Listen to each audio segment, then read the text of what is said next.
No último Dia das Mães, meu único filho João me visitou depois de 7 anos morando em Portugal. Quando ele chegou com um buquê de flores caras, perguntou casualmente: Mãe, você está gostando dos 10.000 reais que estou enviando todos os meses? Fiquei paralisada. Por 3 longos anos, eu havia sobrevivido com cestas básicas da paróquia e pequenas ajudas de vizinhos. Vendo meu silêncio, João franziu a testa enquanto sua esposa Camila entrava na sala, deslumbrante em seu vestido de seda e perfume caro. O sorriso dele desapareceu quando sussurrei: Filho, a igreja tem me ajudado a sobreviver. Naquele instante, percebi que a vida de luxo dela estava prestes a desmoronar completamente. Mas antes de continuar, confira se você já está inscrito no canal e escreva nos comentários: de onde você está assistindo este vídeo? Adoramos saber até onde nossas histórias estão chegando. Meu nome é Helena Martins. Tenho 68 anos e moro sozinha numa casa pequena nos arredores de Belo Horizonte. Trabalhei como professora de matemática a vida toda, economizando cada centavo para dar a João uma educação de qualidade. Meu marido Carlos faleceu quando nosso filho tinha apenas 15 anos, deixando-nos um seguro de vida modesto e esta casa já quase paga. Não era muito, mas conseguimos. João sempre foi brilhante. Formou-se em engenharia com bolsa de estudos e, aos 26 anos, recebeu uma proposta para trabalhar em Lisboa. Lembro-me claramente do dia em que ele me contou, seus olhos brilhando com a possibilidade de uma vida melhor. Como poderia impedi-lo? Dei minha bênção, embora soubesse que meu coração partiria quando o avião decolasse. No começo, nos falávamos semanalmente. Ele contava sobre seus projetos, sobre a empresa que estava crescendo. 2 anos depois, conheceu Camila, brasileira que trabalhava com marketing digital. O casamento aconteceu em Portugal e eu não pude ir. Minha artrite já estava avançada e a passagem custava mais do que minha aposentadoria de 3 meses. Não se preocupe, mãe. Assim que puder, levarei Camila para conhecê-la, prometeu João por videochamada, mostrando fotos da cerimônia. Depois do casamento, as ligações foram ficando mais espaçadas. Uma vez por mês, depois, a cada 2 meses. Sempre breves, sempre com Camila por perto, sempre com desculpas sobre reuniões importantes e fusos horários complicados. Enquanto isso, minha vida foi ficando mais difícil. A inflação corroeu minha pequena aposentadoria. O telhado começou a vazar. O refrigerador, que já tinha mais de 20 anos, quebrou definitivamente. Os remédios para a artrite ficaram cada vez mais caros. Comecei a pular refeições para economizar. Nunca contei a João sobre essas dificuldades. Por que preocupá-lo? Ele estava construindo sua vida, e mães não deveriam ser fardos para seus filhos. Pelo menos era o que eu acreditava. Até que um dia, há 3 anos, recebi uma ligação inesperada. Mãe, tenho uma notícia maravilhosa. A voz de João soava animada do outro lado da linha. Fui promovido a diretor de operações. Que orgulho, meu filho, respondi genuinamente feliz. Meu salário praticamente dobrou, continuou ele. E sabe o que isso significa? Posso finalmente cuidar de você como merece. Meu coração apertou. Não precisa se preocupar comigo, filho. Preciso sim. Vou transferir 10.000 reais todo mês para a sua conta. Quero que você viva bem, contrate uma ajudante, conserte a casa, compre o que precisar. Fiquei sem palavras. 10.000 reais era mais do que o triplo da minha aposentadoria. Filho, é muito dinheiro. É o mínimo que posso fazer por você, mãe. Camila sugeriu que ela poderia gerenciar as transferências, já que ela cuida das nossas finanças. Você só precisa me passar os dados da sua conta. Enviei as informações no mesmo dia, com lágrimas nos olhos. Aquele dinheiro resolveria todos os meus problemas. Poderia consertar o telhado, comprar um refrigerador novo, pagar os remédios sem preocupação, mas o dinheiro nunca chegou. No primeiro mês, pensei que fosse apenas um atraso. No segundo mês, hesitei em perguntar. Não queria parecer ingrata ou gananciosa. No terceiro mês, finalmente criei coragem e mandei uma mensagem casual. Filho, está tudo bem com vocês? Tem ocorrido alguns problemas no sistema bancário aqui. Só queria confirmar se você tentou fazer alguma transferência recentemente. A resposta veio da Camila, não do João. Dona Helena, não se preocupe. Estamos enviando todo mês como combinado. Deve ser problema do seu banco. Vou verificar com o nosso gerente. Beijos. Fui ao banco no dia seguinte. Nenhuma transferência havia sido feita para minha conta nos últimos 3 meses, nem nos meses seguintes. Enquanto isso, as fotos nas redes sociais mostravam Camila em restaurantes caros, usando bolsas de grife, em resorts exclusivos. Trabalhando duro, dizia a legenda de uma foto dela em uma espreguiçadeira à beira-mar.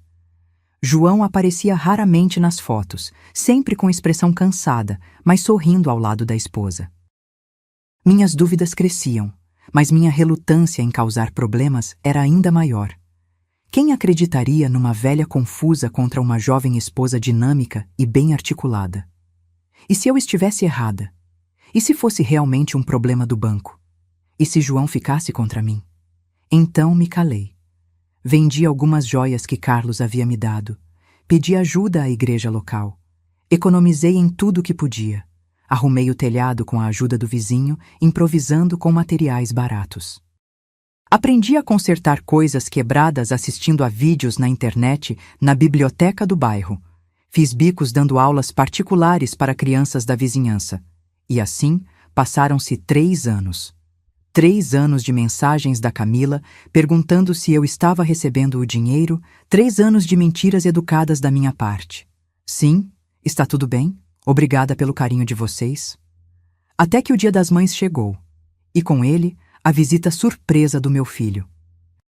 João chegou num domingo ensolarado, dirigindo um carro alugado reluzente. Camila, ao seu lado, parecia uma modelo de revista.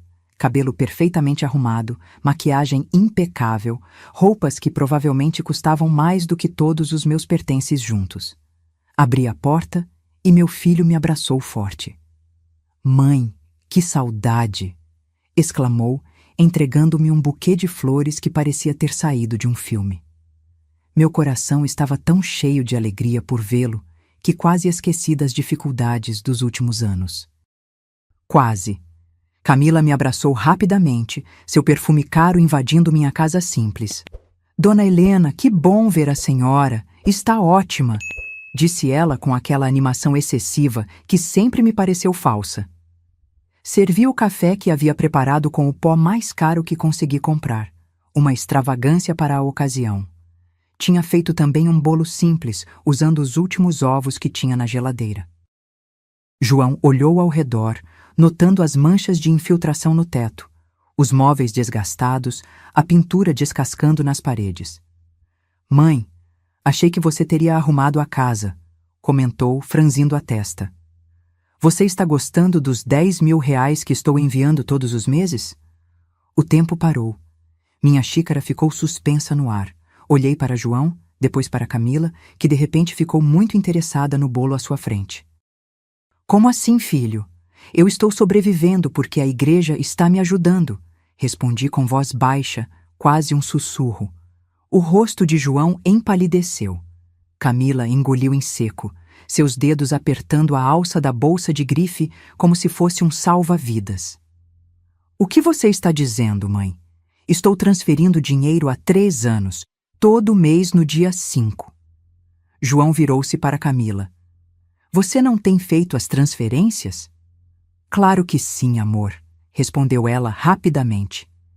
"Todo mês, sem falta." "O banco deve estar com algum problema." Ela se voltou para mim, seu sorriso agora tenso.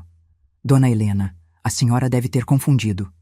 Ou talvez esteja havendo algum problema com o seu banco. Posso ver seu extrato?" Levantei-me lentamente, as juntas doloridas protestando, e fui até a gaveta, onde guardava meus documentos. Voltei com uma pasta desgastada, contendo todos os extratos bancários dos últimos 3 anos, organizados por mês. Velho hábito de professora de matemática, sempre gostei de manter as coisas em ordem. "Aqui está", disse, colocando a pasta na mesa. "Não há nenhuma transferência, exceto minha aposentadoria mensal." João pegou os extratos com mãos trêmulas, folheando página por página. Seu rosto ficava mais pálido a cada folha virada. Camila tentou espiar por cima do ombro dele, mas ele se afastou instintivamente. "Isso não é possível", murmurou ele. "Eu vi os comprovantes." "Você me mostrou os comprovantes, Camila." Ela deu uma risada nervosa. "Deve haver algum engano. Talvez sua mãe tenha outra conta que não estamos considerando? Ou talvez o banco tenha registrado incorretamente?" João se levantou abruptamente, pegando o celular. "Vou ligar para o banco agora mesmo." Camila colocou a mão sobre o braço dele. "Amor, é domingo. Os bancos estão fechados." "O atendimento telefônico funciona 24 horas, rebateu ele, afastando-se para a varanda. Fiquei sozinha com Camila na sala. O silêncio era pesado como chumbo.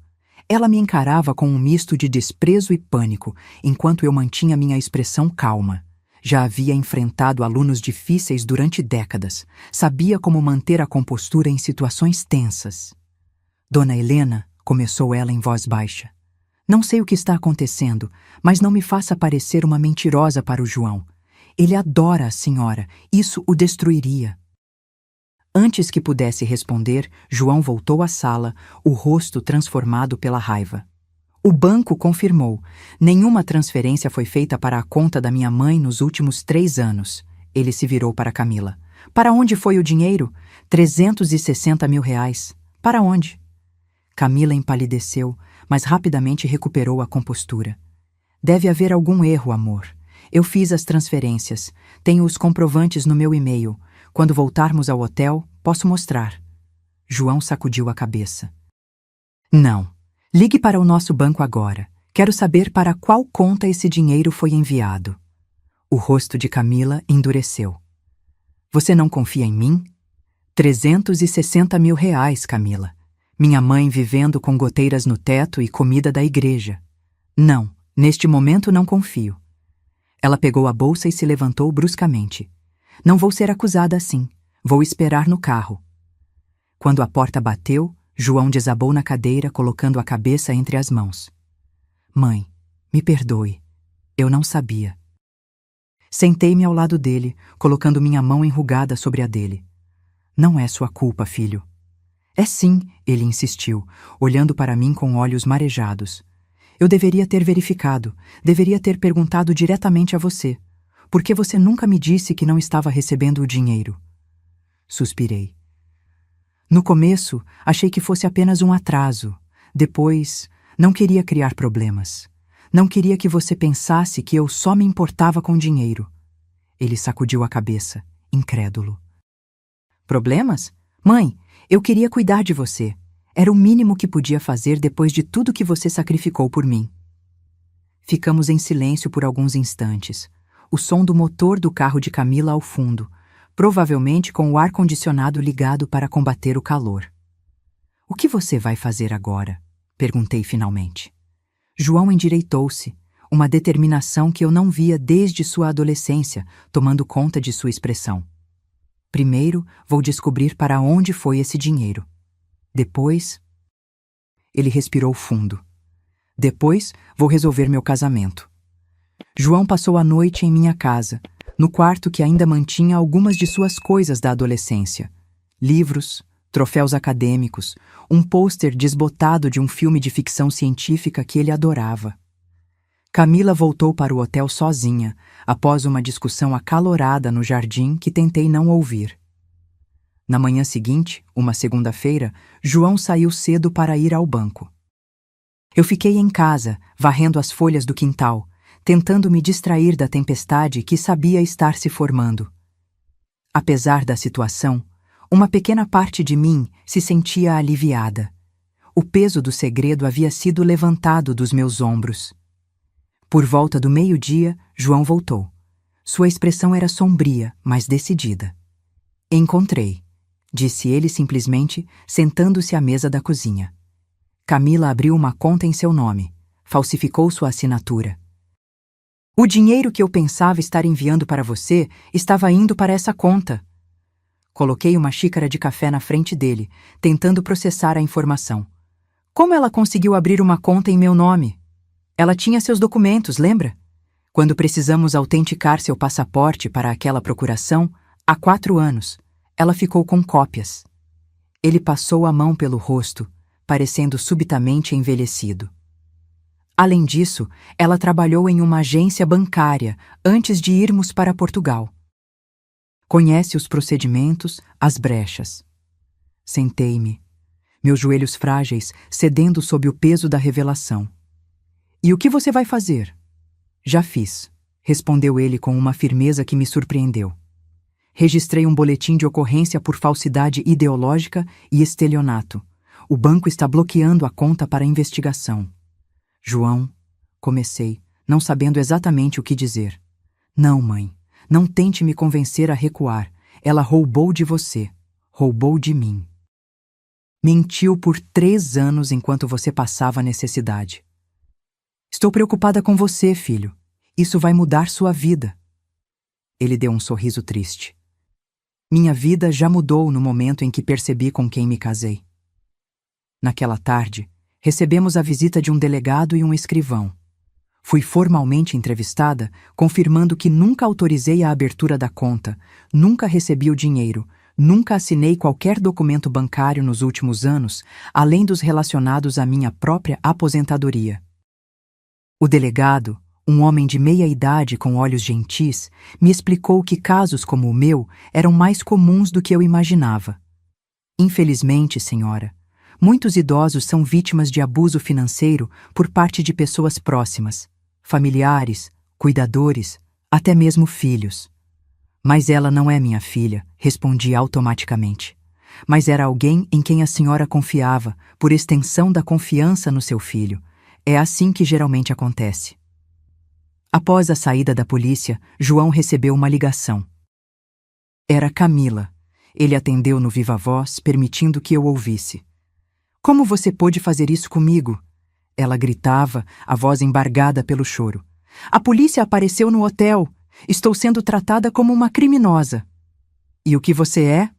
Respondeu João com uma calma gélida. Você roubou minha mãe. Roubou a mim. Por 3 anos. Eu não roubei nada, gritou ela.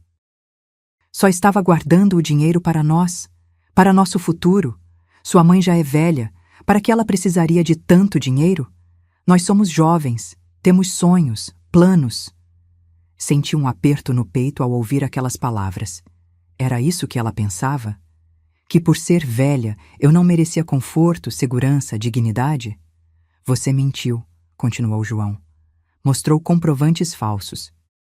Deixou minha mãe vivendo com a ajuda da igreja enquanto usava o dinheiro para comprar bolsas, fazer viagens, se exibir nas redes sociais. Não foi só para mim. Pagamos aquela reforma no apartamento com esse dinheiro. Compramos o carro que você tanto queria. Você também se beneficiou. João fechou os olhos como se cada palavra fosse um golpe físico. Terminaremos esta conversa no tribunal, Camila. Não me ligue mais. Ele desligou, deixando o telefone sobre a mesa como se fosse algo tóxico.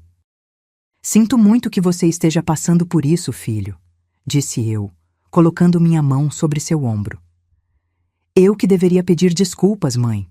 Trouxe essa pessoa para nossas vidas. Confiei nela cegamente. Naquela noite, conversamos como não fazíamos há anos. João me contou sobre seu trabalho, seus sucessos, suas lutas. Falou sobre como seu casamento já estava em crise há algum tempo. Camila estava sempre insatisfeita, sempre querendo mais, sempre comparando o que tinham com o que os amigos possuíam. Ela vivia dizendo que precisávamos manter as aparências, que um diretor de operações precisava de uma casa impressionante, um carro de luxo, roupas de marca. Eu cedia, achando que era importante para minha carreira. E era? Perguntei suavemente. Ele deu uma risada amarga. Claro que não. Ninguém no trabalho se importa com a marca do meu relógio ou se minha esposa usa bolsas de grife.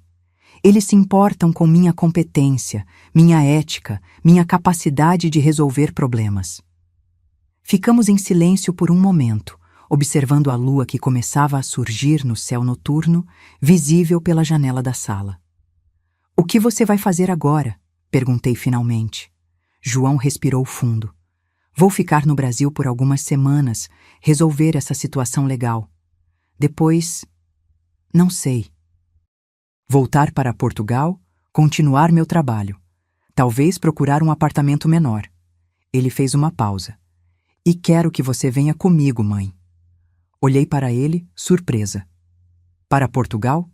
Sim, pode viver comigo. Ou, se preferir independência, posso ajudar você a encontrar um lugar próximo. Seus remédios seriam mais baratos lá, com o sistema de saúde português. Você poderia conhecer novos lugares, fazer novos amigos. A ideia de deixar minha casa, minha cidade e meu país aos 68 anos parecia assustadora. Mas ficar também significava continuar sozinha, continuar lutando com uma aposentadoria insuficiente. Vou pensar sobre isso, filho, prometi. Naquela noite, deitada em minha cama, refleti sobre como a vida pode mudar completamente em um único dia. De manhã, eu era apenas uma idosa sobrevivendo com dificuldade, escondendo meus problemas. À noite, estava considerando uma mudança para outro continente, enquanto meu filho enfrentava o colapso de seu casamento. O futuro era incerto, mas pela primeira vez em 3 anos, havia esperança no horizonte. Os dias seguintes foram um turbilhão de atividades. João contratou um advogado especializado em crimes financeiros, que explicou pacientemente todo o processo legal que enfrentaríamos. A investigação revelou que Camila não apenas desviara o dinheiro destinado a mim, mas também havia feito empréstimos em nome de João sem seu conhecimento. Ela construiu uma vida de aparências usando dinheiro que não era dela, explicou o advogado, um homem de cabelos grisalhos chamado Dr. Maurício. Infelizmente, vemos muitos casos assim. Pessoas que vivem acima de suas possibilidades financeiras e recorrem a meios ilícitos para sustentar o estilo de vida que desejam. João parecia envelhecer a cada nova revelação.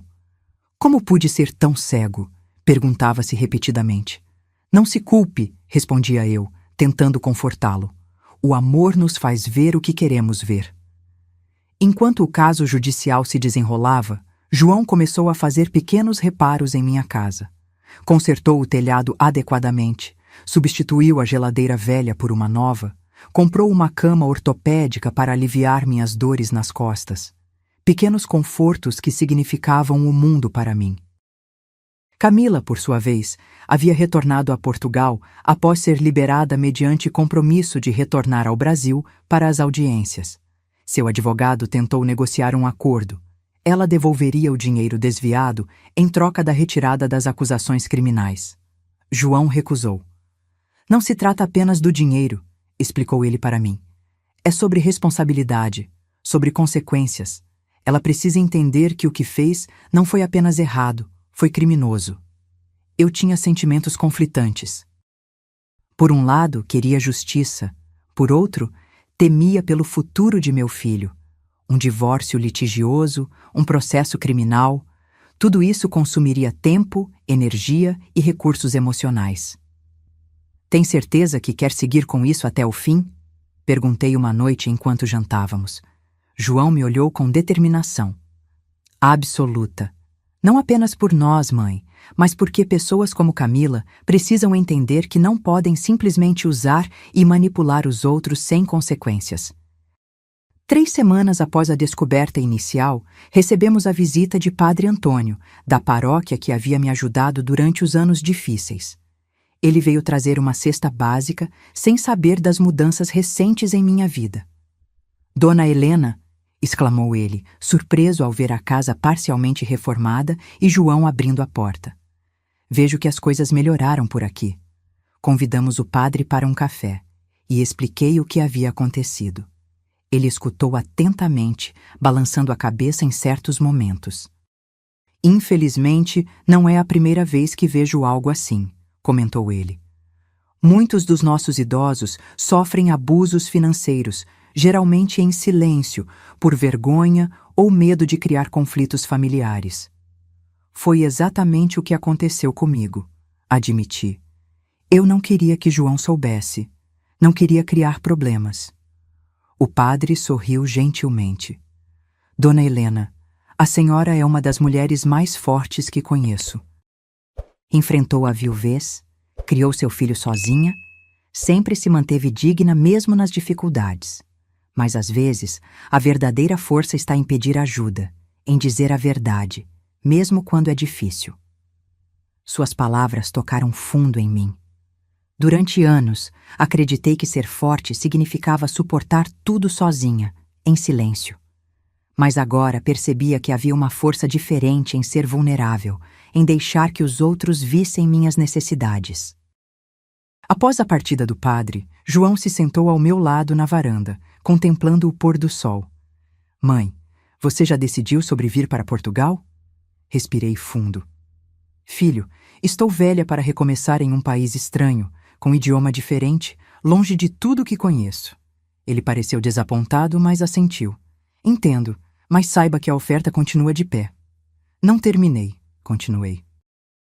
Estou velha para isso, mas também percebi que estou velha demais para continuar vivendo com medo do futuro, preocupada com cada conta que chega. O que quer dizer? Quero dizer que aceito sua oferta. Vou para Portugal com você, pelo menos por um tempo. Quero conhecer o país onde meu filho construiu sua vida. Quero ver se consigo construir algo novo para mim também. O rosto de João se iluminou com um sorriso que me lembrou sua infância. Mãe, você não vai se arrepender. Vou cuidar de você, prometo. Não quero apenas ser cuidada, filho. Quero viver. Realmente viver, não apenas sobreviver. Naquela noite, pela primeira vez em muito tempo, dormi profundamente, sem as preocupações que normalmente me mantinham acordada. O futuro ainda era incerto. Havia um processo judicial pela frente, um divórcio complicado, uma mudança intercontinental, mas, de alguma forma, eu me sentia mais leve. A traição de Camila, por mais dolorosa que fosse, havia inadvertidamente aberto uma porta. Uma porta para a verdade, para a reconexão com meu filho, para novas possibilidades que eu nunca teria considerado enquanto vivia em meu pequeno mundo de privações silenciosas. No dia seguinte, começamos a planejar minha mudança.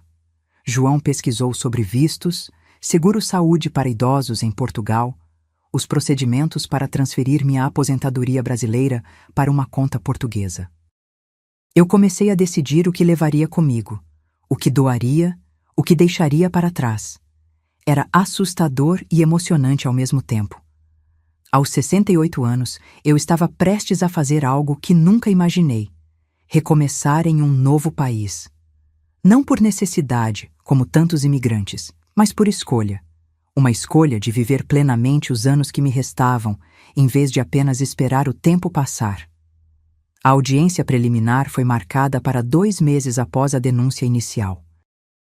Durante esse período, João dividiu seu tempo entre resolver questões do trabalho remotamente e preparar nossa mudança para Portugal.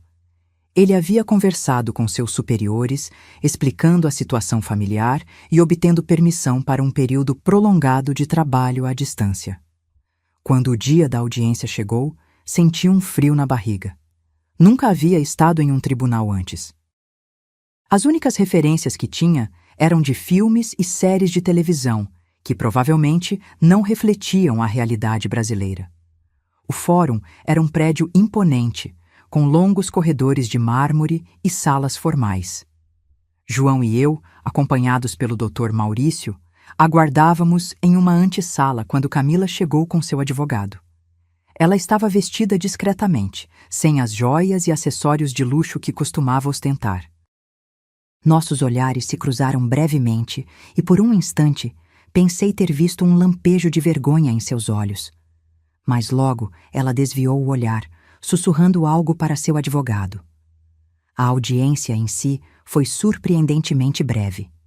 O juiz revisou as provas preliminares, extratos bancários, depoimentos, a confissão parcial de Camila, que admitia ter aberto a conta em meu nome, mas insistia que o plano era criar uma poupança surpresa para nós. Há evidências suficientes para prosseguir com o processo criminal, declarou o juiz, um homem austero de meia idade. A ré permanecerá em liberdade mediante compromisso de comparecer a todos os atos processuais e proibição de deixar o país sem autorização judicial. O rosto de Camila empalideceu ao ouvir que não poderia retornar a Portugal. Meritíssimo, interveio seu advogado. Minha cliente tem residência e trabalho em Lisboa. Solicito que seja permitido seu retorno mediante compromisso de comparecer às audiências quando convocada. O juiz negou o pedido, explicando que, dadas as circunstâncias, havia risco de fuga. Camila começou a chorar silenciosamente, o que me causou uma pontada inesperada de compaixão. Apesar de tudo que ela havia feito, vê-la assim, diminuída e assustada, despertava em mim sentimentos contraditórios.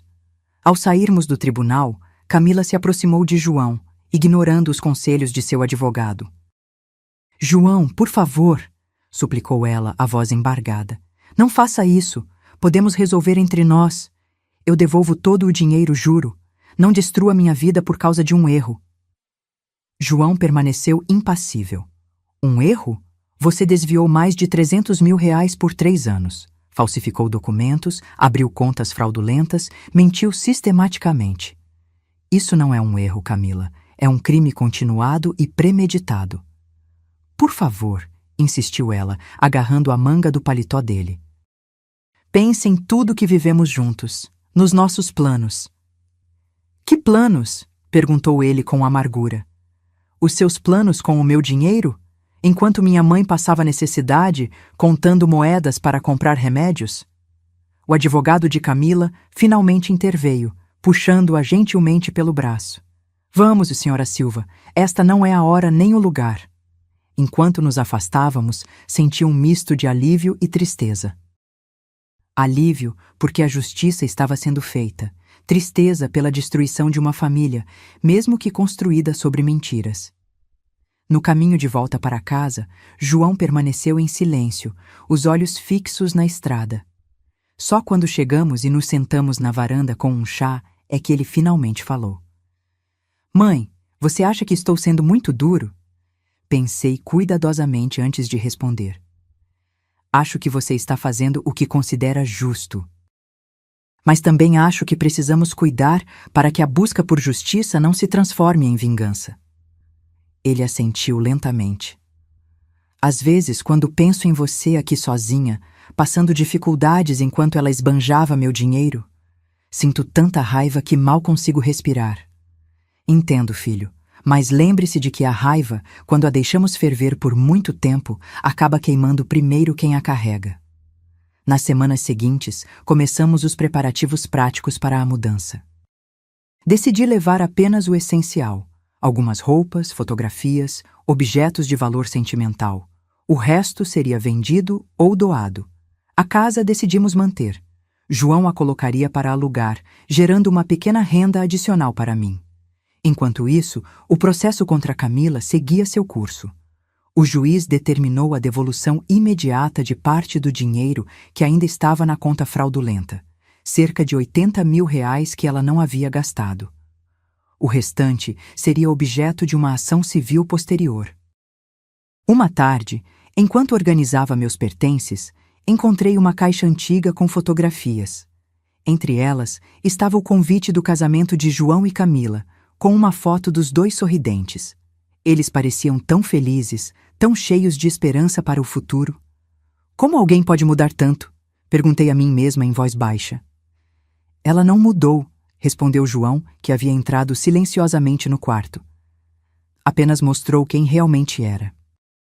Olhei para meu filho, notando as novas linhas de expressão em seu rosto, o cansaço em seus olhos. Você ainda a ama? Perguntei suavemente. Ele hesitou, pegando a foto e olhando-a por um longo momento. Não sei se algum dia a conheci realmente para poder amá-la, respondeu finalmente. Amei uma ideia, uma versão dela que não existia. Coloquei minha mão sobre a dele. O tempo cura, filho. Não completamente, mas o suficiente para seguir em frente. Espero que você esteja certa, mãe. Por enquanto, estou focando no que posso controlar: cuidar de você, reorganizar minha vida, trabalhar. Naquela noite, recebi uma ligação inesperada. Era Camila. Dona Helena, ela começou, a voz hesitante. Sei que não tenho o direito de ligar, mas precisava falar com a senhora. Fiquei em silêncio, esperando que ela continuasse. Queria pedir desculpas, disse ela finalmente. Sei que palavras não consertam o que fiz, mas precisava dizer isso. Por que, Camila? Perguntei, a pergunta que havia me atormentado por meses. Por que fazer isso? Ouvia respirar fundo do outro lado da linha. No começo foi apenas um impulso. O João me pediu para transferir o dinheiro e pensei, por que uma senhora idosa precisa de tanto dinheiro? Convenci a mim mesma que seria melhor guardá-lo para nós, para nosso futuro. Ela fez uma pausa. Depois, foi ficando mais fácil. 1 mês virou 2, 2 viraram 6. E quanto mais tempo passava, mais difícil ficava voltar atrás e confessar. Você não pensou em como eu estaria vivendo sem esse dinheiro? Eu imaginava que a senhora estivesse bem com sua aposentadoria, que não precisava realmente daquele valor. Eu me dizia que estava apenas realocando recursos. A frieza do raciocínio me chocou, como se meu bem-estar, minhas necessidades, fossem irrelevantes. Nunca considerei que a senhora pudesse estar passando necessidade, continuou ela, a voz quebrando. Quando vi sua casa naquele dia, os problemas no teto, a geladeira antiga, percebi o que tinha feito, mas já era tarde demais. Nunca é tarde demais para fazer o certo, Camila, respondi, surpreendendo a mim mesma com a calma na minha voz. O que posso fazer agora, dona Helena? João não atende minhas ligações, não responde minhas mensagens. Você pode começar assumindo completamente o que fez, sem desculpas, sem justificativas, apenas a verdade. Houve um longo silêncio, então um suspiro. A senhora tem razão, sempre teve.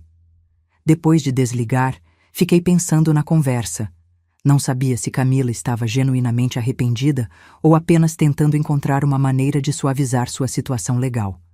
Decidi não contar a João sobre a ligação, pelo menos não imediatamente. Ele já estava carregando peso suficiente. Nossos passaportes e vistos para Portugal foram aprovados 1 mês depois. A data da partida foi marcada para 2 semanas após a próxima audiência no processo contra Camila.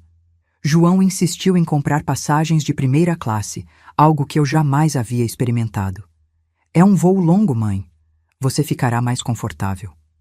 A verdade é que a ideia de voar por tantas horas me deixava ansiosa. Minha última e única viagem de avião havia sido décadas antes, uma breve visita a parentes no Rio de Janeiro. Agora, estaria cruzando o oceano para começar uma nova fase da vida em um continente diferente. A audiência finalmente chegou. Foi mais tensa que a primeira. O promotor apresentou provas adicionais da fraude, incluindo registros de compras extravagantes feitas por Camila, enquanto eu economizava em itens básicos. Mensagens entre ela e amigas, nas quais se gabava de bolsas e joias novas, enquanto comentava que o marido nem percebia para onde ia o dinheiro. João permaneceu estoico durante toda a má apresentação, mas eu podia ver a dor em seus olhos. Cada nova revelação era uma traição adicional, cada mensagem uma facada em sua confiança. Camila, por sua vez, parecia uma sombra da mulher confiante e altiva que eu conhecera. Vestida de forma sóbria, sem maquiagem, ela mantinha os olhos baixos. Quando chegou sua vez de falar, sua voz era quase inaudível. Reconheço os fatos apresentados, disse ela. Abri uma conta fraudulenta, desviei o dinheiro destinado à minha sogra, usei esses valores para fins pessoais, não tenho justificativas para minhas ações. O advogado dela parecia surpreso com a confissão direta, sem tentativas de diminuir a gravidade dos atos. Ele rapidamente interveio, explicando ao juiz que sua cliente estava disposta a cooperar integralmente, a restituir os valores e a aceitar as consequências legais de seus atos. O juiz ouviu atentamente antes de anunciar. Considerando a confissão espontânea e a aparente disposição da ré em colaborar com a justiça, determino o seguinte: a ré deverá restituir integralmente os valores desviados, acrescidos de correção monetária. Cumprirá pena de 2 anos em regime aberto, convertida em prestação de serviços à comunidade e pagamento de multa, e permanecerá impedida de exercer funções que envolvam gestão financeira pelo período de 5 anos. Camila assentiu silenciosamente, aceitando a sentença sem contestação. Quando a audiência terminou, ela tentou se aproximar de João, mas ele virou as costas e caminhou em minha direção. Vamos, mãe. Acabou. Mas não havia acabado, não completamente. Na saída do tribunal, Camila conseguiu alcançar-nos no estacionamento. João, por favor, só 1 minuto, implorou. Ele hesitou, então assentiu brevemente. 1 minuto. Eu sei que não mereço seu perdão, começou ela, as palavras saindo apressadas como se temesse que ele mudasse de ideia. Não estou pedindo isso. Só quero que você saiba que estou verdadeiramente arrependida. Não pelos problemas legais, não pela humilhação, mas pelo mal que causei a você e a sua mãe. João a encarou, seu rosto uma máscara impenetrável. Você disse algo sobre devolver o dinheiro, falou ele finalmente. Como planeja fazer isso se gastou quase tudo? Vendi o que pude, as bolsas, as joias, pedi um empréstimo para cobrir o resto. Vai me levar anos para pagar tudo, mas vou fazer isso. Cada centavo. Não é só dinheiro, Camila, respondeu João, a voz finalmente quebrando. É a confiança. É o tempo. É saber que enquanto eu trabalhava até tarde da noite para garantir nosso futuro, você usava esse dinheiro para comprar coisas que nem precisávamos, enquanto minha mãe passava necessidade. Eu sei, sussurrou ela, as lágrimas escorrendo livremente agora. Não tenho desculpas. O divórcio será finalizado em breve, continuou ele, recompondo-se.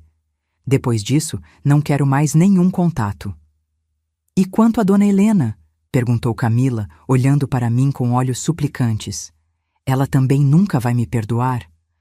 Senti o peso daquela pergunta. O perdão é algo complexo, especialmente quando a ferida ainda está fresca. Perdoar não significa esquecer ou aprovar o que você fez, Camila, respondi calmamente. Significa que estou escolhendo não deixar que suas ações continuem me machucando. Que estou soltando o peso da raiva e da mágoa, não por você, mas por mim. Ela assentiu, absorvendo minhas palavras. Obrigada, disse simplesmente.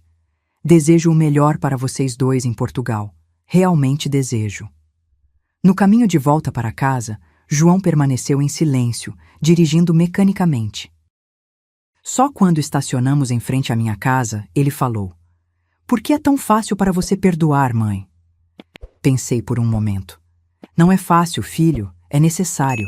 Carregar raiva e ressentimento é como tomar veneno e esperar que a outra pessoa morra. Não sei se conseguirei perdoar tão facilmente.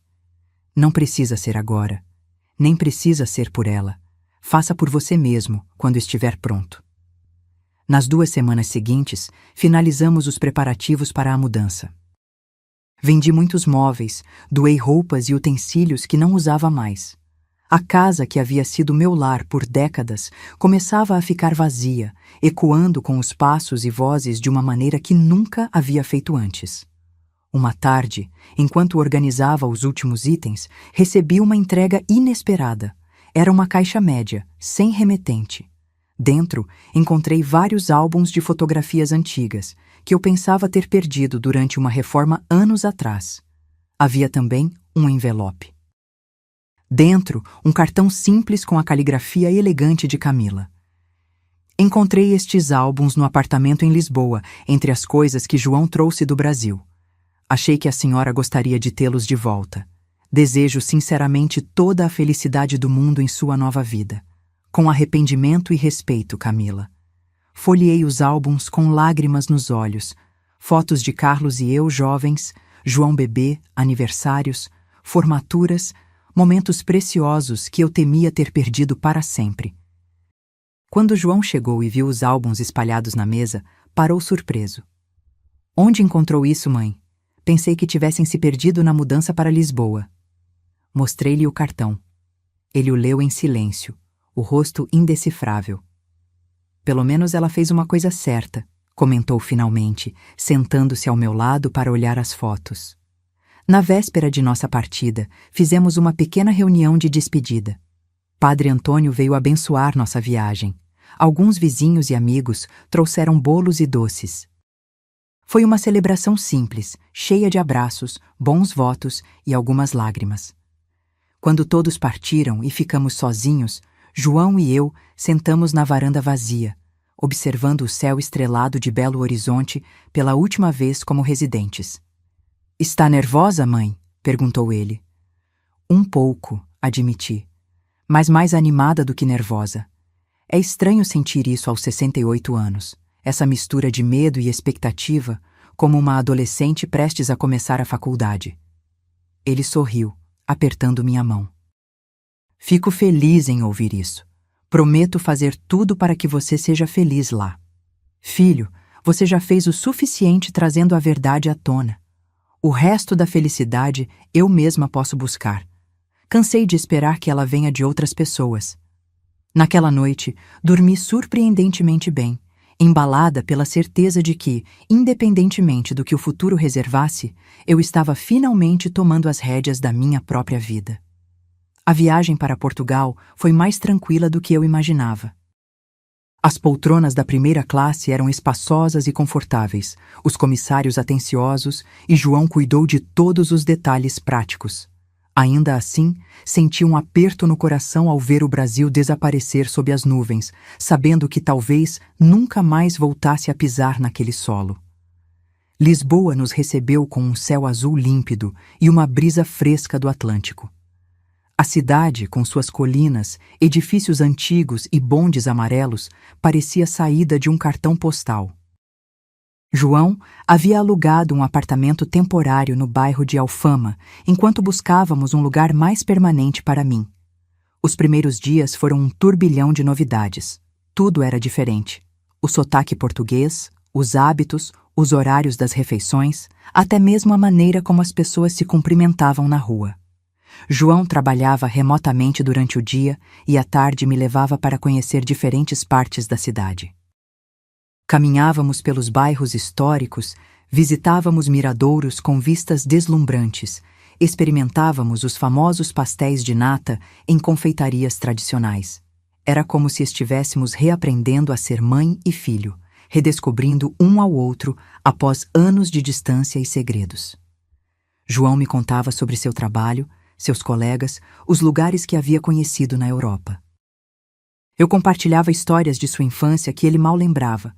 Falava sobre seu pai, sobre como ele teria orgulho do homem que João se tornara. Um mês após nossa chegada, João encontrou um pequeno apartamento para mim no bairro de Estrela, a uma curta caminhada de sua casa. Era um lugar charmoso, com piso de madeira, janelas grandes e uma pequena varanda com vista para um jardim. O prédio tinha elevador, o que era importante para minhas articulações cansadas, e ficava perto de comércios, da igreja e de uma estação de metrô. "É perfeito", declarei após a primeira visita. "Tem certeza, mãe? Podemos continuar procurando, talvez encontrar algo maior." "Não preciso de mais espaço, filho. Este lugar é aconchegante, prático e tem tudo o que necessito." O apartamento foi comprado com parte do dinheiro recuperado de Camila. Era estranho pensar que, de certa forma, o que havia começado como uma fraude agora se transformava em um novo lar, como se o universo tivesse encontrado uma maneira de equilibrar as coisas. À medida que me estabelecia, comecei a desenvolver uma rotina. Pela manhã, caminhava até a padaria próxima para comprar pão fresco. Aos poucos, fui conhecendo os comerciantes locais. O senhor da quitanda, que sempre me guardava as melhores frutas, a farmacêutica que pacientemente me explicava os nomes portugueses dos medicamentos que eu precisava, o casal de brasileiros que havia aberto uma pequena livraria com livros em português. As dificuldades existiam, claro. Havia dias em que a saudade do Brasil era quase física. Um aperto no peito ao lembrar do cheiro da chuva em Belo Horizonte, da voz dos vendedores ambulantes, do sabor do pão de queijo fresquinho. Havia momentos em que me sentia perdida, confusa com a burocracia portuguesa ou frustrada por não entender perfeitamente o sotaque local. Mas para cada dificuldade havia uma nova descoberta, uma pequena vitória. Aprendi a navegar no metrô sozinha. Encontrei um grupo de senhoras brasileiras que se reuniam semanalmente para conversar e fazer trabalhos manuais. Inscrevi-me em um curso de culinária portuguesa na associação de bairro. João vinha jantar comigo 2 vezes por semana, e aos domingos eu ia à sua casa para um almoço mais elaborado. Ele parecia estar lentamente curando-se das feridas deixadas pelo divórcio e pela traição. Havia começado a sair mais, conhecer pessoas novas, voltar a praticar esportes que havia abandonado durante o casamento. 6 meses após nossa mudança, recebemos notícias do Brasil. O advogado de João informou que Camila havia cumprido integralmente o acordo financeiro, devolvendo todo o valor desviado, inclusive com correção monetária. Ela estava cumprindo regularmente as horas de serviço comunitário em uma instituição para idosos carentes. Como se sente sabendo disso? Perguntei a João enquanto jantávamos em um pequeno restaurante perto da Praça do Comércio. Ele refletiu por um momento, observando os barcos no Tejo através da janela. Aliviado, acho. Não pelo dinheiro em si, mas por saber que ela está tentando corrigir seus erros. Você ainda pensa nela? Às vezes, admitiu. Não com raiva ou amor, apenas como alguém que fez parte da minha vida por um tempo. É um bom sinal, comentei. Significa que está seguindo em frente. Naquela noite, ao voltar para meu apartamento, encontrei um e-mail inesperado. Era do padre Antônio, com quem mantinha contato esporádico. Além das habituais perguntas sobre minha adaptação e saúde, ele compartilhou uma notícia. Dona Helena, achei que gostaria de saber. Aquela sua história inspirou um projeto aqui na paróquia. Começamos um grupo de apoio para idosos vítimas de abusos financeiros, especialmente por familiares. Já estamos ajudando 5 pessoas a recuperarem seus direitos e sua dignidade. Sua coragem em falar a verdade está ajudando outros a fazerem o mesmo. Lágrimas escorreram pelo meu rosto enquanto lia suas palavras. Nunca havia pensado que minha experiência dolorosa poderia ter um propósito maior, poderia ajudar outras pessoas em situações semelhantes. Respondi imediatamente, oferecendo-me para participar virtualmente das reuniões, para compartilhar minha experiência e oferecer apoio. Era uma forma de manter um vínculo com meu país, de transformar minha dor em algo útil. 1 ano se passou desde nossa chegada a Portugal. Meu português europeu melhorava gradualmente, embora ainda mantivesse o sotaque brasileiro que os locais achavam charmoso. Minha artrite estava melhor graças ao clima mais ameno e ao acesso facilitado a tratamentos no sistema de saúde português. João havia sido promovido novamente, agora dirigindo toda a divisão europeia de sua empresa. Ele parecia mais leve, mais semelhante ao jovem entusiasmado que havia partido para Portugal anos antes. Recentemente, começara a sair com uma colega portuguesa, uma engenheira viúva com 2 filhos adolescentes. Era cedo para dizer se o relacionamento se desenvolveria, mas era bom vê-lo aberto a novas possibilidades. Quanto a mim, encontrei uma nova paixão inesperada, a fotografia. Tudo começou quando João me presenteou com uma câmera digital no meu aniversário. Para você registrar suas aventuras, mãe, explicou ele. O que começou como um passatempo transformou-se em uma atividade séria. Matriculei-me em um curso para seniores no Centro Cultural local. Aprendia sobre luz, composição, edição digital. Meu tema favorito era a arquitetura de Lisboa. As fachadas coloridas, os azulejos antigos, as escadarias íngremes, os contrastes entre o tradicional e o contemporâneo. Para minha surpresa, algumas de minhas fotos foram selecionadas para uma exposição coletiva de fotógrafos amadores. A vernissage aconteceu em uma pequena galeria perto do Chiado. João estava lá, claro, orgulhoso como sempre. Mas havia também meus novos amigos, o grupo de brasileiras, meus colegas do curso de fotografia, vizinhos que haviam se tornado quase uma família. Enquanto observava aquelas pessoas conversando, rindo, apreciando minhas fotografias, senti uma onda de gratidão me invadir. Se alguém me dissesse 3 anos antes que eu estaria vivendo em Lisboa, expondo fotografias e cercada de novos amigos, eu jamais acreditaria. A fraude de Camila, por mais dolorosa que tivesse sido, havia inadvertidamente aberto as portas para uma vida que eu nunca teria imaginado para mim. Uma vida onde eu não era apenas mãe do João ou viúva do Carlos, mas simplesmente Helena, uma mulher de 69 anos redescobrindo suas paixões e possibilidades. Naquela noite, de volta ao meu pequeno apartamento, sentei-me na varanda com uma xícara de chá, observando as luzes da cidade. Lisboa brilhava sob o céu estrelado, tão diferente e, ao mesmo tempo, estranhamente familiar. Pensei em tudo o que havia acontecido, nas voltas que a vida dá. O dinheiro desviado havia sido recuperado. A justiça, de certa forma, tinha sido feita. Mas o verdadeiro tesouro que eu havia encontrado não podia ser medido em reais ou euros. Era algo mais valioso. A coragem de falar, de mudar, de recomeçar mesmo quando parecia impossível. Obrigada, sussurrei para a noite, sem saber exatamente a quem agradecia. Talvez ao destino, talvez a Deus, talvez a mim mesma por ter encontrado forças onde pensava não haver nenhuma. 2 anos se passaram desde minha mudança para Portugal. Lisboa já não era mais uma cidade estrangeira para mim, mas um lar. Conhecia suas ruas, seus ritmos, seus segredos. Meu sotaque brasileiro permanecia, mas agora estava mesclado com expressões portuguesas que adotei naturalmente. Já dizia comboio em vez de trem, autocarro em vez de ônibus, e exclamava pá quando me surpreendia com algo. Minha vida havia encontrado um equilíbrio que eu jamais imaginei possível aos 70 anos. A exposição de fotografia havia sido apenas o começo.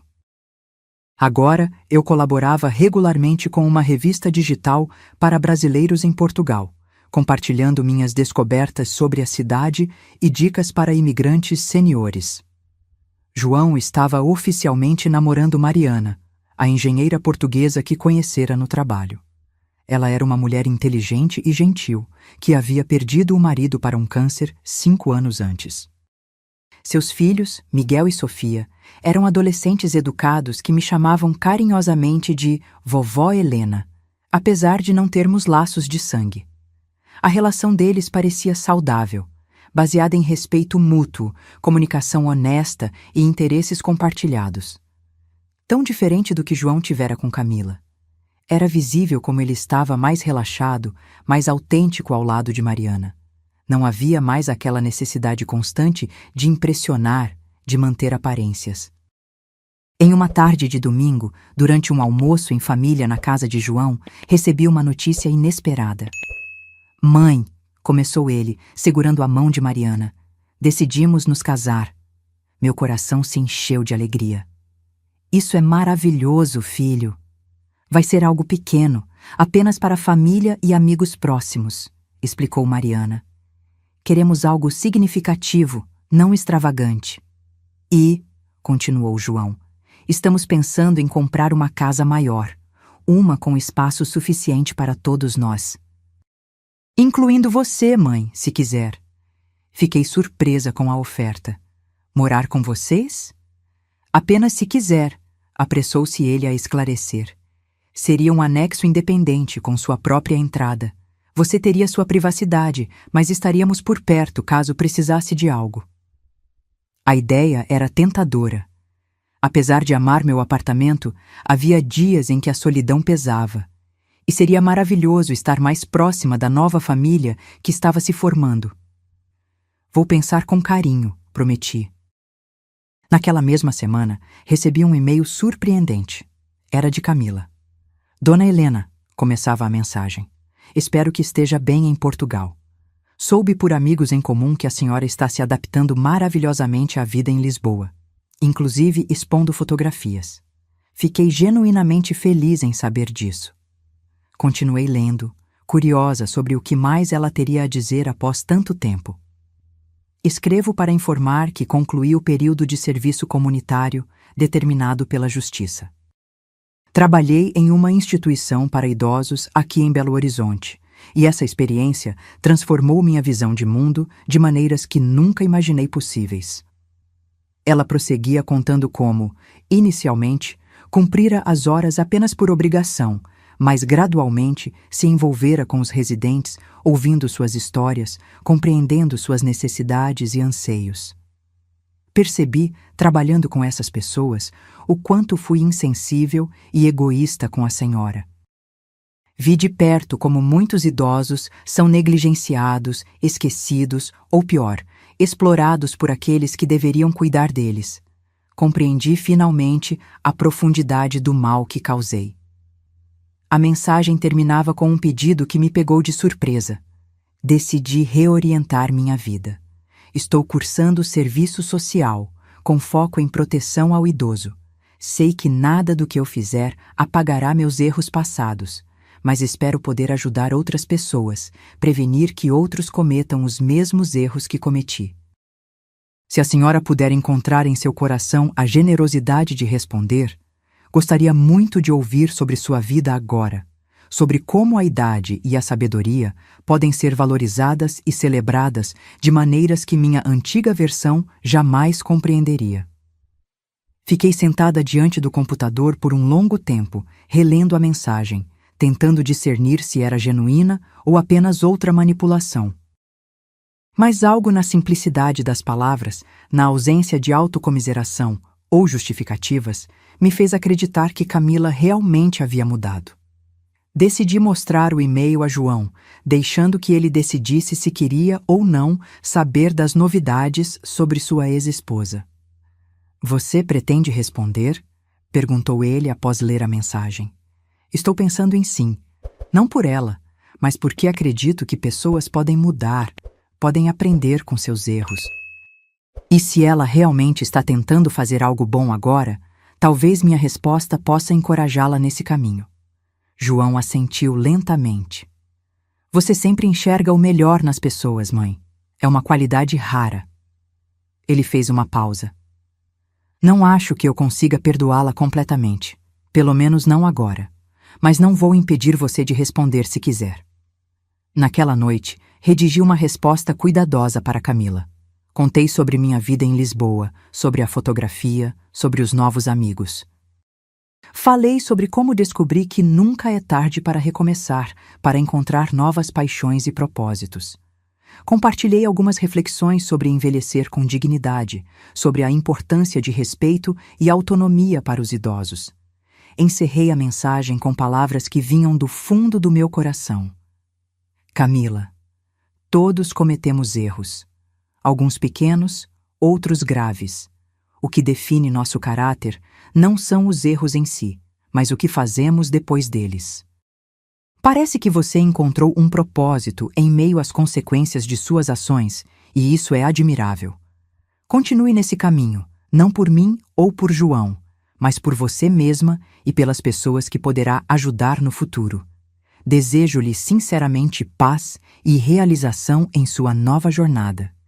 2 semanas depois, após muita reflexão, aceitei a proposta de João e Mariana para viver no anexo da nova casa que estavam comprando. A propriedade ficava em Belém, um bairro encantador à beira do rio Tejo, conhecido pelo famoso Mosteiro dos Jerônimos e pela tradicional fábrica de pastéis de Belém. A casa principal era uma construção antiga belamente restaurada, e o anexo havia sido anteriormente o escritório do proprietário. Um espaço aconchegante com sala, quarto, banheiro e uma pequena cozinha, tudo no térreo, ideal para minhas necessidades. A mudança foi realizada em meio a risadas, com Miguel e Sofia me ajudando a organizar meus pertences, enquanto Mariana insistia para que eu trouxesse minhas plantas e João cuidava dos aspectos práticos. No dia da inauguração oficial, organizamos um pequeno almoço no jardim compartilhado. Mariana havia preparado pratos tradicionais portugueses e eu contribuí com algumas especialidades brasileiras. Os filhos dela trouxeram amigos. João convidou colegas de trabalho e meus amigos do grupo de fotografia e do círculo de brasileiros também estavam presentes. Enquanto observava aquela mistura de pessoas conversando animadamente, de diferentes idades e nacionalidades, senti uma imensa gratidão. Este era um tipo de riqueza que dinheiro nenhum poderia comprar. A riqueza das conexões humanas genuínas, do pertencimento, da família escolhida. Um brinde, propôs João, levantando sua taça. A minha mãe, Helena, que nos ensinou que nunca é tarde para recomeçar e que a verdade, por mais difícil que seja, é sempre o melhor caminho. Enquanto todos brindavam, olhei ao redor e pensei na jornada extraordinária que me trouxera até ali. Da solidão e privações em Belo Horizonte à plenitude desta nova vida em Lisboa. Da vergonha de pedir ajuda ao orgulho de conquistar independência em um país estrangeiro. Do medo de falar a verdade à libertação de finalmente fazê-lo. Semanas depois, recebi uma carta pelo correio. Era de Padre Antônio, contendo um recorte de jornal. A manchete dizia: Grupo de apoio a idosos vítimas de abuso financeiro completa 2 anos com mais de 100 pessoas atendidas. O artigo mencionava como o projeto havia começado, inspirado na história de uma senhora que teve coragem de denunciar o desvio de dinheiro por sua nora. Havia também uma fotografia do grupo, e entre os voluntários reconheci um rosto familiar, Camila. Segundo a legenda, ela era estudante de serviço social e coordenadora do programa de conscientização para familiares. Mostrei o recorte a João durante nosso café da manhã no domingo seguinte. Parece que ela realmente mudou, comentei cautelosamente, observando sua reação. Ele examinou a foto por um longo momento. Talvez, respondeu finalmente. Espero que sim, pelo bem dela e das pessoas que está ajudando. Não conversamos mais sobre isso, mas percebi que algo havia mudado em sua expressão, como se um pequeno nó tivesse se desfeito em algum lugar dentro dele. Na semana seguinte, participei pela primeira vez como palestrante em uma videoconferência com o grupo de apoio no Brasil. Contei minha história sem rancor, sem amargura, apenas compartilhando as lições que havia aprendido. Falei sobre a importância de não se calar por vergonha, sobre como pedir ajuda é um sinal de força, não de fraqueza. Camila estava na reunião, mas manteve-se em segundo plano, deixando que os idosos e outros voluntários conduzissem a conversa comigo. Apenas no final, quando quase todos haviam se despedido, ela ligou seu microfone. Obrigada, Dona Helena, disse simplesmente. Sua história mudou muitas vidas, inclusive a minha. Assenti em reconhecimento e nos despedimos sem mais palavras. Algumas histórias não precisam de grandes conclusões dramáticas. Às vezes, um simples agradecimento sincero é suficiente. No meu aniversário de 71 anos, João e Mariana me deram um presente inesperado. Passagens para uma viagem pela Europa. Uma excursão especial para seniores, com guias especializados e ritmo adequado para pessoas mais velhas, visitando cidades que eu sempre sonhara conhecer. Paris, Roma, Barcelona, Viena. Mas é muito caro, protestei. Mãe, respondeu João sorrindo, agora posso realmente arcar com isso, e quero que você aproveite cada momento. A viagem foi reveladora. Descobri que ainda tinha energia e curiosidade para explorar novos lugares, conhecer pessoas diferentes, provar comidas exóticas. Tirei centenas de fotografias, algumas das quais foram posteriormente selecionadas para uma exposição coletiva sobre Europa vista por olhos brasileiros. Ao retornar, encontrei um convite inesperado na minha caixa de correio. João e Mariana haviam marcado a data do casamento. Seria uma cerimônia simples na antiga igreja do bairro, seguida de uma recepção no jardim da casa. E eles me pediam a honra de ser a madrinha, ao lado do pai de Mariana. No dia do casamento, enquanto caminhava pelo corredor da igreja ao lado de João, sussurrei. Seu pai ficaria tão orgulhoso de você. Ele apertou minha mão, os olhos brilhando de emoção. E de você, mãe. Principalmente de você. A cerimônia foi simples e emocionante. Quando João e Mariana trocaram votos, falando sobre honestidade, respeito e companheirismo, senti que meu filho havia realmente aprendido as lições mais importantes, não apenas com seus erros, mas também com sua coragem de recomeçar. Durante a recepção, fui surpreendida por um vídeo exibido em um telão montado no jardim.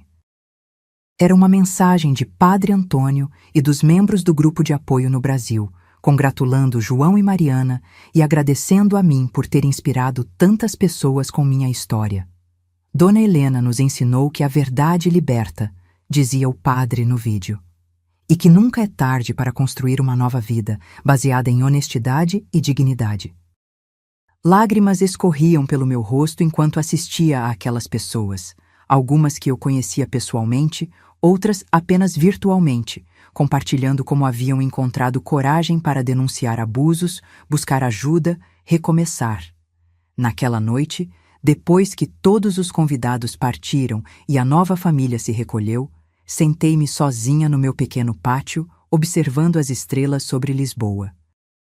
Pensei na longa jornada que me trouxera até ali, nas dificuldades, nas descobertas, nas perdas e nos ganhos. 3 anos atrás, eu era uma idosa solitária lutando para sobreviver com cestas básicas da igreja, escondendo minhas dificuldades do filho distante, temendo causar problemas.